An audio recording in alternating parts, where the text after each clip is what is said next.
You make me sick. I didn't, Ken. It was Jennifer. She.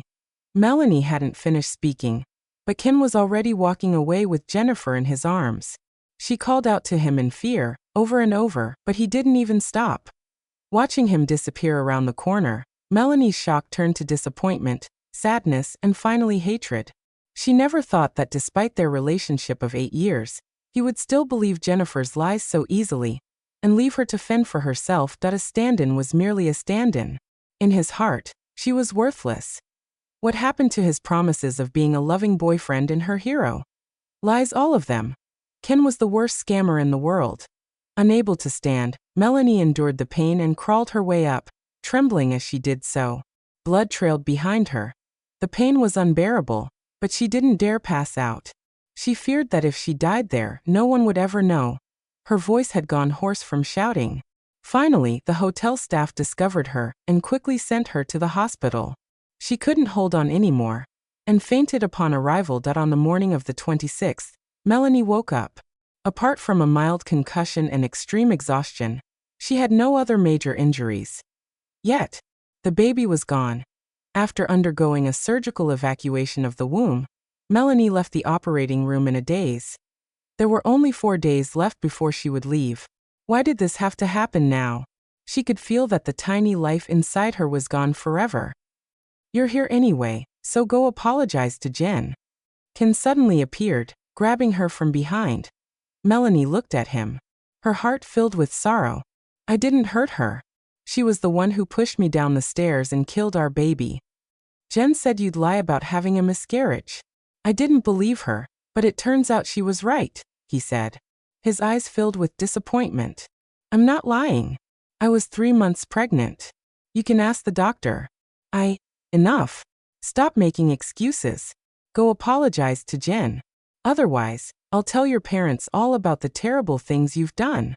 Melanie was used to seeing him treat others coldly. However, she never thought he'd be this cruel to her. Her mother had breast cancer and underwent surgery several years ago. She needed to avoid stress. Her father had a heart disease and couldn't handle such shocking news. Thinking of them, Melanie felt her resolve crumble. Her voice hoarse, she said, "Fine, I'll apologize to her. Just don't get my parents involved." See? That wasn't so hard. Melanie, physically unwell and unable to move fast, couldn't keep up. However, Ken ignored this and impatiently dragged her to Jennifer's ward. Apologize to Jen. I'm sorry, Melanie said softly, clenching her fists. Jennifer smirked. I didn't hear that. Say it louder. I'm sorry. That sounded insincere. Melanie knew what Jennifer wanted: humiliation. Thinking of her parents, Melanie took a deep breath and said hoarsely, I was petty and despicable. I was envious of Mr. Lambert's love for Ms. Knowles, so I tried to harm Ms. Knowles. It was all my fault. I'm sorry. That barely sounded sincere, but I'll take it. Since you slapped me twice, just saying sorry doesn't make us even. I'm kind-hearted and can't bring myself to hit you. So why don't you slap yourself twice? Jennifer snuggled into Ken's arms, blinking innocently. Melanie couldn't understand how someone could be so shameless. Jennifer killed her child and still demanded that she, the victim, slap herself. Melanie suppressed her overwhelming anger and instinctively looked to Ken. However, he avoided her gaze and said coldly, Do it. Once you're done, it'll all be settled. Haha. Melanie let out a bitter laugh, but tears began to fall. She must have been blind to love a man like this, to think he was perfect in every way. Jennifer's eyes were full of mockery. Melanie, are you trying to gain sympathy? Ken frowned impatiently. Hurry up and do it. Jen still needs to rest. I know. Melanie took a deep breath and slapped herself across the face. Then she slapped herself again. With her cheeks burning, she looked at them with empty eyes and asked, Is that enough? Jennifer pouted. It seemed a little light. Ken turned his head away, avoiding her gaze. Keep going. Slap, slap. By the time blood trickled from Melanie's mouth, Jennifer finally seemed satisfied. Melanie, I recorded that and sent it to the group chat. It's for your own good, to teach you a lesson. Don't blame me. Melanie's face throbbed with pain and swelling. She just wanted to leave. Can I go now? Sure, Jennifer said. Just remember not to fake a miscarriage again. Your acting skills are terrible. You're like a clown. Melanie thought of the child she had lost, her heart aching sharply, and turned to leave. In this failed relationship, she had indeed been nothing but a pathetic clown. As Melanie walked out, Ken chased after her. Don't forget to make dinner for Jen tonight. She wants crab roe pasta. Make sure there's plenty of crab roe. Melanie couldn't understand how he could act as if nothing had happened. He was expecting her to cook for the woman who caused her miscarriage. She should have felt sadness, but her feelings had long turned numb. She couldn't even muster anger. All that was left was disgust. Jennifer caused my miscarriage. I won't cook for her.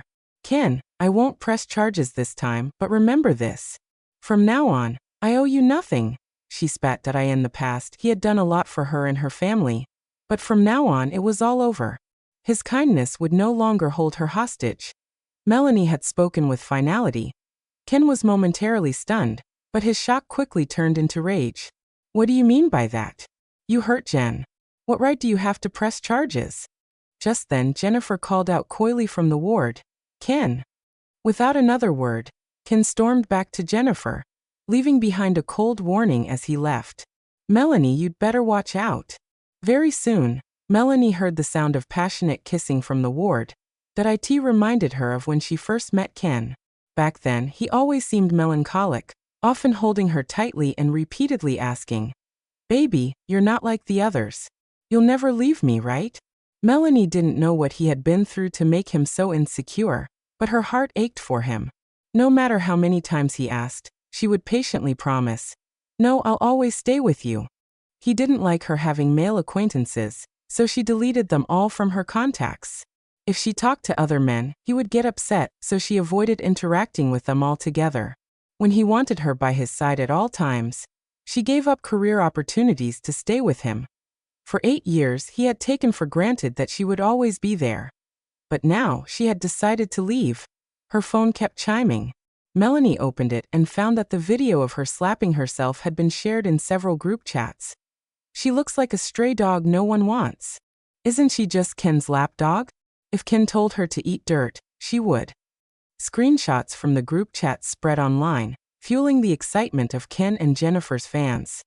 Who is this mistress getting what she deserves? Smirks. Ken truly loves his wife. He's so ruthless to this gold digger. I love it. Stick to being a screenwriter. Why try to be a mistress? Did you really think Ken, the ultimate boyfriend, would put up with your nonsense? Serves you right. Countless people swarmed Melanie's social media accounts, leaving vile comments. Staring at the insults, she left the group chats, deleted her accounts, and logged out of everything. Jamie soon called. Do you need my help?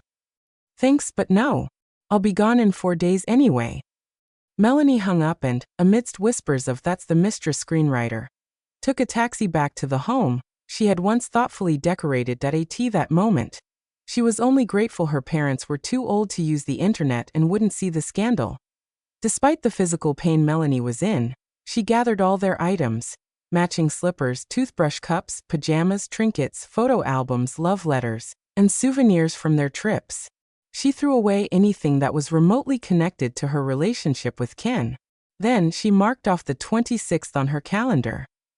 Just a little longer, Melanie, she told herself. In 4 days you can leave. She placed her hand on her empty stomach, feeling a bleak void in her heart.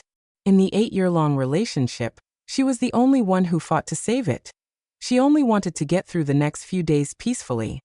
But on the morning of the 27th, Ken called, demanding her to deliver food to Jennifer. When Melanie refused, he showed up with Jennifer in tow. Go be a stand-in for Jen and act in the drowning scene for her, Ken demanded. Melanie had been telling herself to endure. Just a few more days and she'd be free. Yet his demands grew more and more absurd. Holding back her anger, she refused. I won't be her stand-in. It's freezing in the dead of winter. I just had a miscarriage. Getting soaked in cold water could kill me, she snapped. Suddenly, Jennifer slapped Melanie hard across the face. Through her tears, Jennifer cried, You know how unbearable it is to soak in cold water in this weather. So why did you deliberately give my stand-in expired milk tea? You made her sick and now she couldn't come to work. You did this to force me into the water, didn't you?